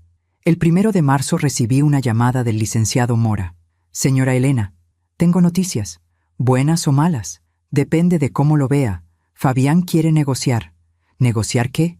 «Quiere que retire la demanda. Dice que está dispuesto a devolverle la casa, a devolverle el dinero, todo. Pero sin cargos penales, no quiere ir a la cárcel». Me quedé callada. «¿Qué le dijo usted?» «Que tenía que consultarlo con usted. Es su decisión. ¿Usted qué opina?» «Opino que su hijo merece ir a la cárcel, pero también entiendo que es su hijo y que tal vez usted quiera darle una última oportunidad». Pensé en Fabián. Pensé en todas las oportunidades que ya le había dado, todas las veces que lo perdoné, todas las veces que lo justifiqué. ¿Él tiene el dinero para devolverme? No todo. Tiene que vender el departamento que compró, y aún así no le va a alcanzar para pagar las deudas con la inmobiliaria. Va a quedar en cero, o peor. «Bien», dije, «entonces no hay trato». «¿Está segura?» «Completamente. Que enfrente las consecuencias, como yo las enfrenté». El licenciado guardó silencio un momento. «Entiendo. Voy a rechazar la oferta». «Licenciado, ¿cree que soy mala madre?» «No, señora. Creo que es una mujer valiente y que está haciendo lo correcto». La segunda audiencia fue el 7 de marzo. Esta vez había más gente. El abogado de la inmobiliaria estaba ahí. Un representante del banco que había dado los préstamos. Doña Carmen como testigo. El contador forense. Y Fabián, con Nubia. Cuando entramos a la sala, los vi sentados del otro lado. Fabián se veía demacrado. Había perdido peso. Tenía ojeras. Nubia, en cambio, se veía furiosa. Me miró con odio puro. El juez entró. Todos nos pusimos de pie. Esta vez la audiencia fue más larga. El licenciado Mora presentó todas las pruebas, los préstamos fraudulentos, las tarjetas de crédito, los retiros no autorizados. El abogado de Fabián trató de defenderse. Dijo que su cliente había actuado de buena fe, que pensaba que estaba ayudando a su madre, que todo había sido un malentendido.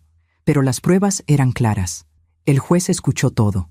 Cuando terminaron las presentaciones, se quitó los lentes y miró a Fabián. «Señor Quintal, ¿tiene algo que decir en su defensa?» Fabián se levantó. Se veía nervioso. «Señor juez, yo sé que cometí errores, pero nunca quise lastimar a mi mamá. Yo solo estaba desesperado, tenía deudas, necesitaba dinero, y ¿pensó qué? ¿Que podía robarle a su madre? ¿Que podía abandonarla en la calle? No fue así. ¿No? Entonces explíqueme cómo fue». Fabián bajó la mirada. «Yo no puedo». El juez negó con la cabeza. «He visto muchos casos en mi vida, señor Quintal, pero pocos me dan tanta vergüenza como este. Usted no solo robó, no solo cometió fraude, abandonó a una mujer de 67 años en la calle, a su propia madre, el día de su cumpleaños. Se volvió hacia mí. Señora Elena, ¿qué es lo que usted quiere?». Me puse de pie. Sentí que todas las miradas estaban sobre mí. «Quiero mi casa de vuelta. Quiero que mi hijo salga de ella. Y quiero que enfrente las consecuencias de lo que hizo». «¿Quiere que vaya a la cárcel?». Me quedé callada un momento. Pensé en el niño que fue, en el bebé que cargué, en todas las noches que me desvelé cuidándolo cuando tenía fiebre. Pero también pensé en la mujer que me miró con desprecio, en el hombre que arrancó el carro y me dejó sola, en la risa de Nubia diciendo, «Pida limosna con los demás». «Sí», dije con voz firme, «quiero que pague por lo que hizo». El juez asintió. «Muy bien. Mi resolución es la siguiente.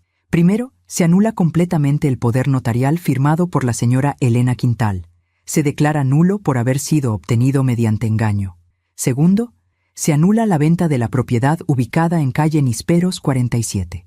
Dicha propiedad vuelve a ser propiedad exclusiva de la señora Elena Quintal. Tercero, el señor Fabián Quintal debe desalojar inmediatamente dicha propiedad. Tiene 72 horas para retirar sus pertenencias. Cuarto, el señor Fabián Quintal debe devolver la suma de 150,000 pesos que tomó de la cuenta de ahorros de su madre. Quinto, se anulan todas las deudas adquiridas fraudulentamente a nombre de la señora Elena. Y sexto, hizo una pausa. Se remite el caso al Ministerio Público para que se investigue el delito de fraude con agravantes. El señor Quintal queda bajo arraigo domiciliario hasta que se resuelva el proceso penal. Golpeó el mazo. Se levanta la sesión. Fabián se quedó pálido. Nubia explotó. «Esto es injusto. Ella lo está destruyendo. Es su madre. ¿Cómo puede hacerle esto?» El juez la miró con dureza. «Señora, le sugiero que se calle. Usted fue cómplice de todo esto. Y si no quiere terminar con cargos también, le conviene mantenerse al margen». Nubia cerró la boca, pero la rabia en sus ojos no se apagó. Salimos de la sala. Esta vez fue diferente. Esta vez yo no huí. Esta vez me quedé afuera esperando a que ellos salieran. Cuando Fabián apareció, me vio y se detuvo. «Mamá, tienes 72 horas para salir de mi casa, Fabián. ¿A dónde vamos a ir? No tenemos dinero, no tenemos nada. Yo tampoco tenía nada cuando me dejaste en esa iglesia y sobreviví. Pero yo soy tu hijo, y yo era tu madre, pero eso no te importó». Nubia se acercó. Tenía la cara roja de rabia. «Eres una víbora, Elena, una víbora ingrata. Nosotros te dimos casa, te dimos comida. Me robaron mi casa, me robaron mi dinero, me robaron mi dignidad. Eso fue lo que me dieron. Te hubieras muerto en la calle si no fuera por nosotros. Me dejaron en la calle. ¿Ya se te olvidó?». Nubia levantó la mano como si fuera a golpearme. El licenciado Mora se interpuso inmediatamente. «Ni lo piense, señora. Hay policías aquí, y si la toca, la arresto yo mismo». Nubia bajó la mano, pero me miró con un odio que me heló la sangre. «Esto no se queda así», dijo en voz baja. «Vas a pagar por esto».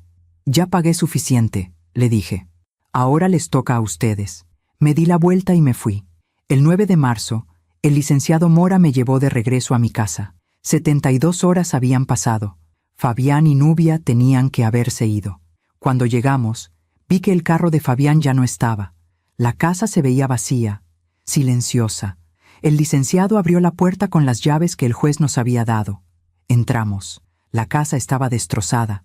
Habían sacado todo lo que pudieron. Muebles, electrodomésticos, cuadros. Habían dejado las paredes vacías, con los huecos donde estaban colgadas las cosas. La cocina estaba vacía. El refrigerador se lo llevaron. La estufa. Todo. En la sala solo quedaba el sillón viejo donde Roberto y yo nos sentábamos, el que Nubia había dicho que estaba feo. Caminé por la casa en silencio. Cada cuarto me traía memorias, pero también me traía dolor. En la recámara principal, la que había sido mía, encontré algo. Un mensaje, escrito con marcador rojo en la pared. «Espero que seas feliz, mamá. Sola, como siempre quisiste». La letra de Fabián. Me quedé mirando esas palabras y sentí algo, pero no fue tristeza, no fue culpa, fue alivio, porque ahí, en ese mensaje lleno de rabia, vi la verdad.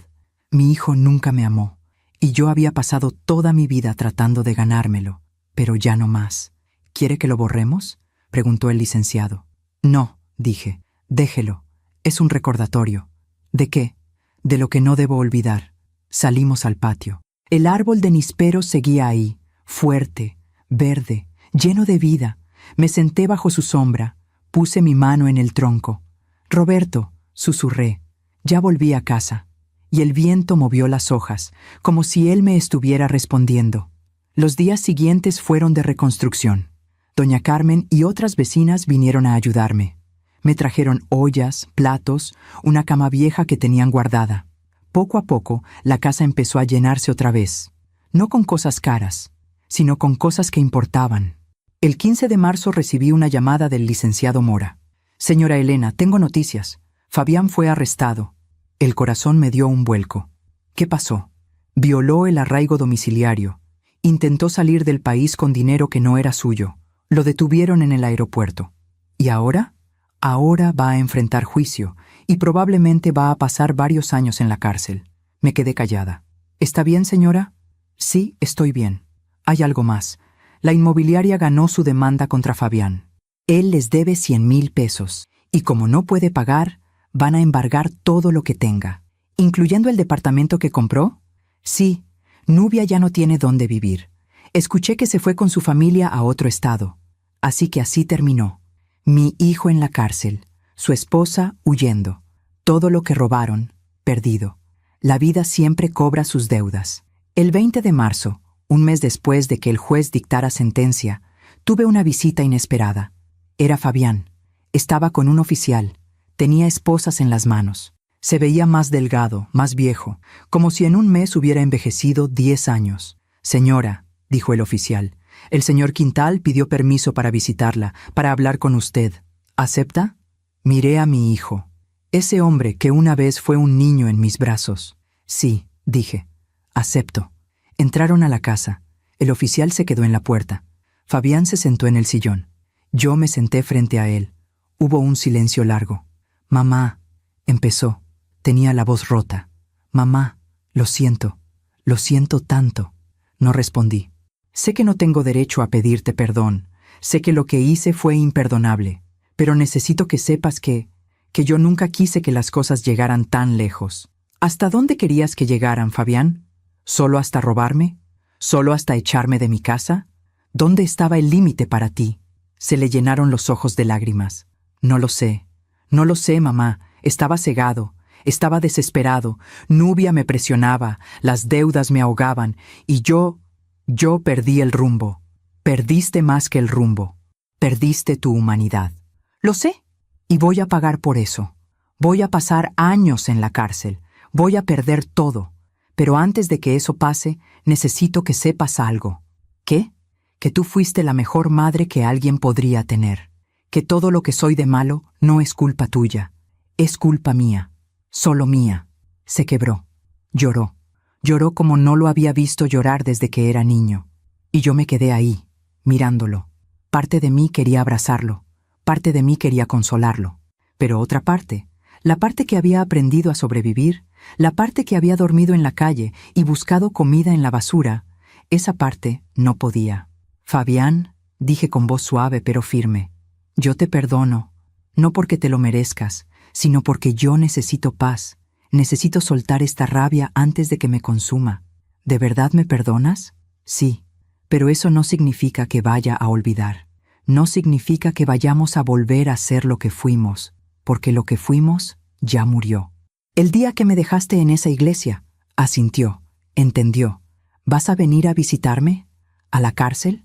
«No», dije, «no voy a ir». «¿Por qué?» «Porque tú necesitas enfrentar esto solo, como yo lo enfrenté, sin nadie que te rescate, sin nadie que te justifique. Solo así vas a aprender». Se levantó. El oficial se acercó. Fabián me miró una última vez. «Te amo, mamá. Y yo te amé, hijo, más de lo que tú jamás podrás entender».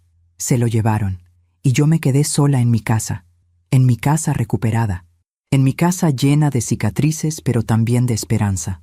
Salí al patio, me senté bajo el árbol de nísperos, y por primera vez en años sentí paz. Han pasado 10 meses desde aquel día en que volví a mi casa. 10 meses desde que recuperé lo que era mío. 10 meses desde que cerré la puerta del pasado y empecé a construir algo nuevo. Hoy es enero de 2025. Acabo de cumplir 68 años. Y esta vez fue diferente.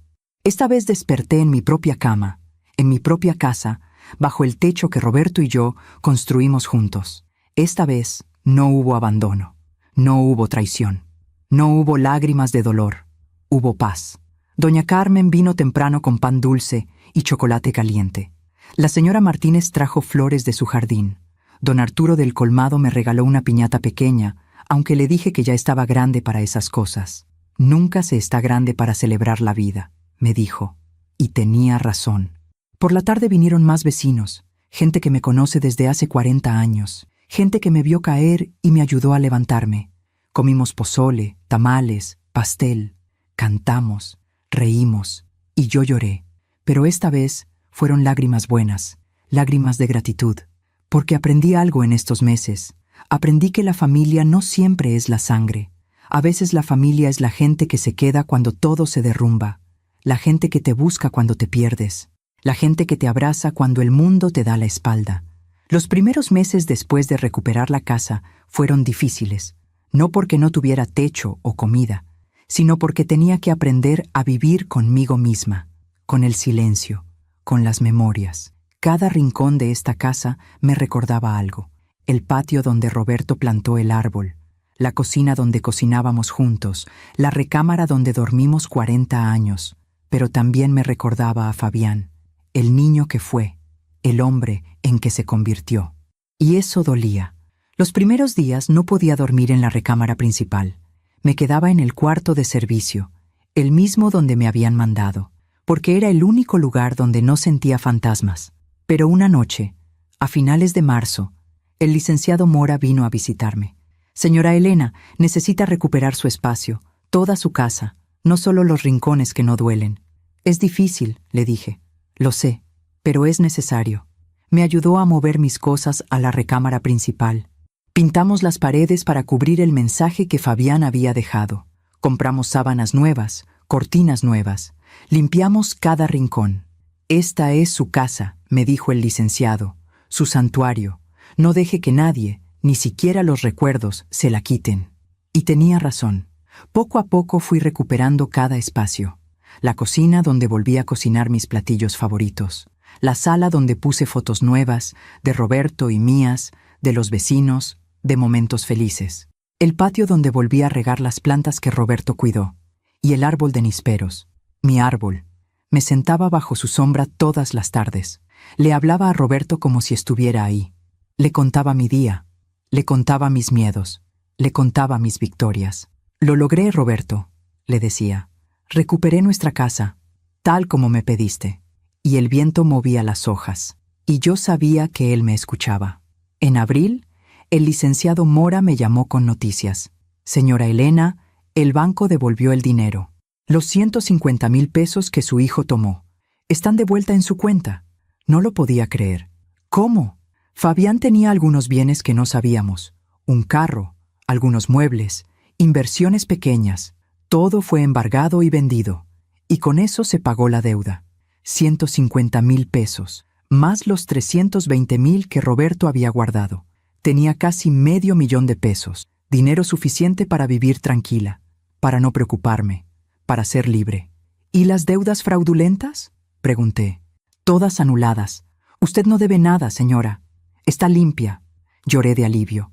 Esa noche conté el dinero, no porque desconfiara, sino porque necesitaba verlo. Necesitaba sentir que era real. Y mientras contaba, pensé en Roberto, en cómo me cuidó incluso después de muerto, en cómo previó todo, en cómo me amó lo suficiente para protegerme. Gracias, mi amor, susurré. Gracias por no olvidarme. En mayo empecé a hacer algo que nunca pensé que haría. Empecé a hablar. Doña Carmen me invitó a una reunión de mujeres en la iglesia. Un grupo de señoras que se juntaban los jueves por la tarde para tomar café y platicar. Al principio no quise ir. Me daba pena, me daba vergüenza contar mi historia. Pero doña Carmen insistió.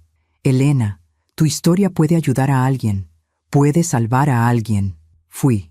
Éramos como 15 mujeres, algunas jóvenes, otras de mi edad, todas con historias, todas con cicatrices.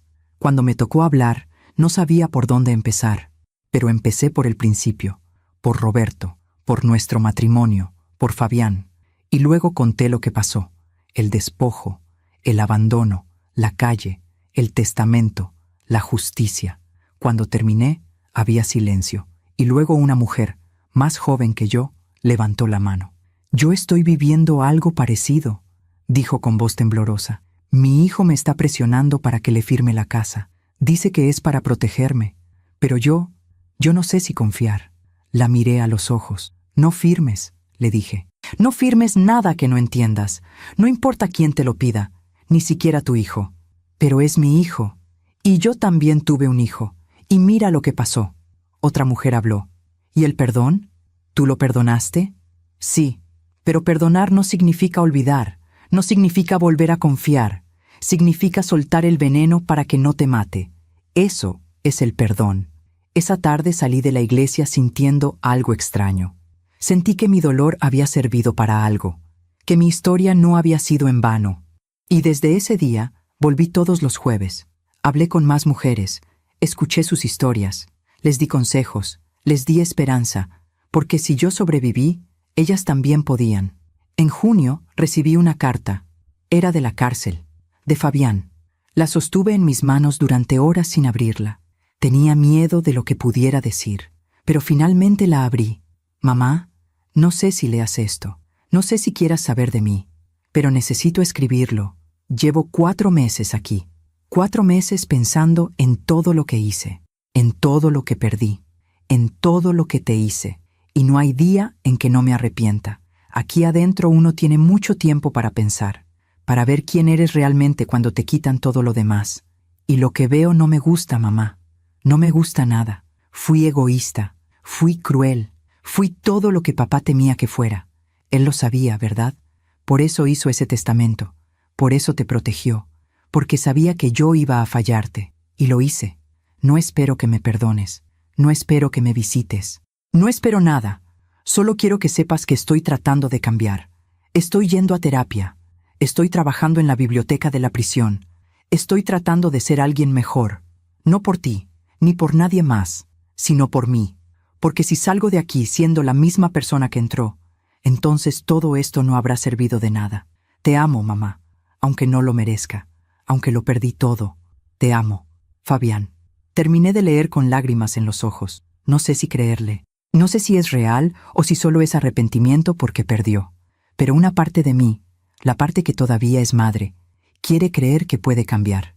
No voy a visitarlo, no voy a escribirle, pero guardé la carta, porque tal vez algún día, cuando hayan pasado años, cuando las heridas estén más cerradas, podamos hablar.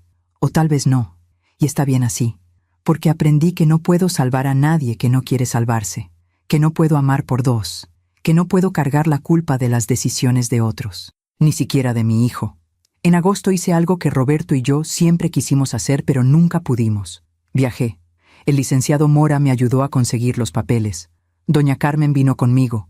Fuimos a Oaxaca, a ver el mar, a comer mariscos, a caminar por las playas. Fue la primera vez en mi vida que salí de mi ciudad sin Roberto. Y fue extraño, pero también fue liberador.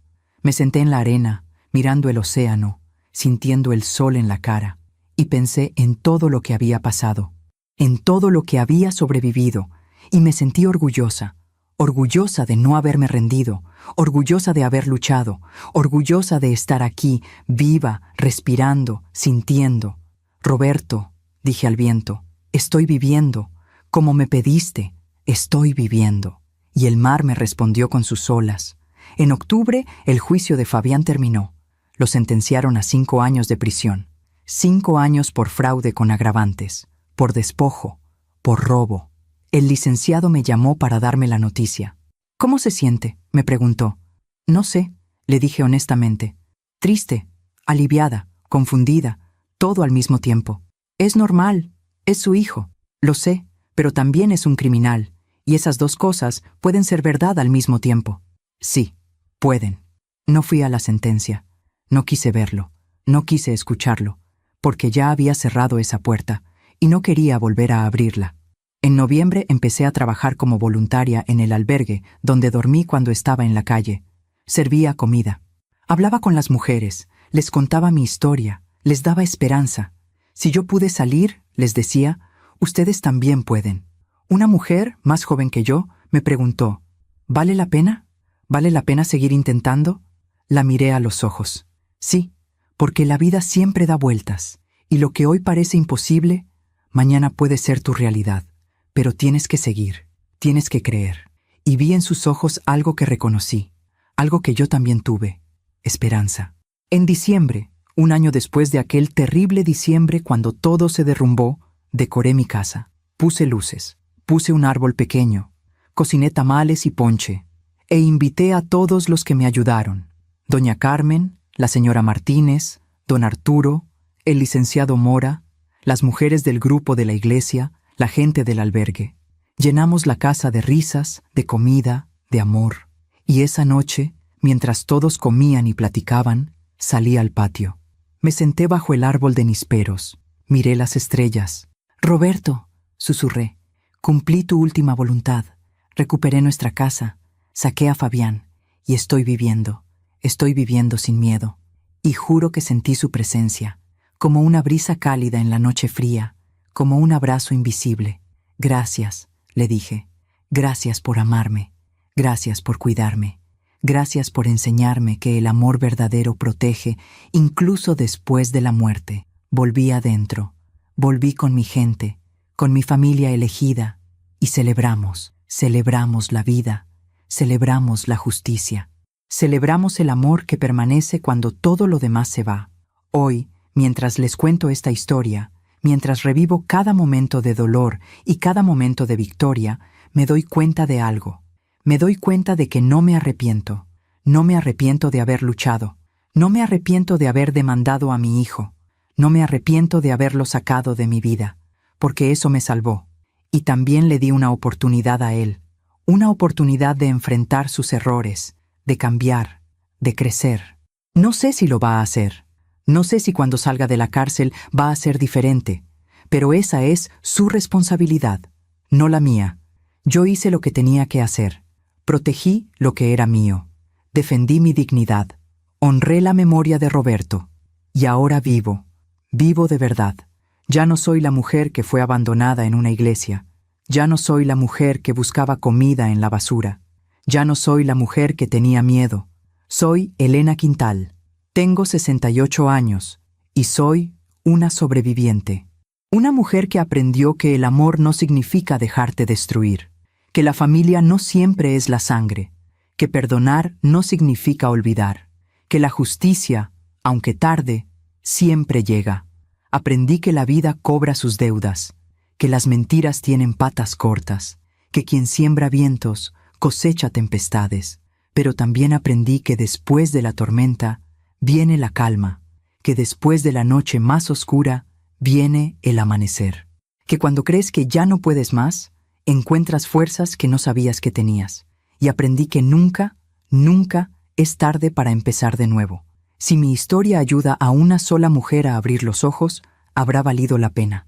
Si mi historia ayuda a alguien a no firmar papeles que no entiende, habrá valido la pena.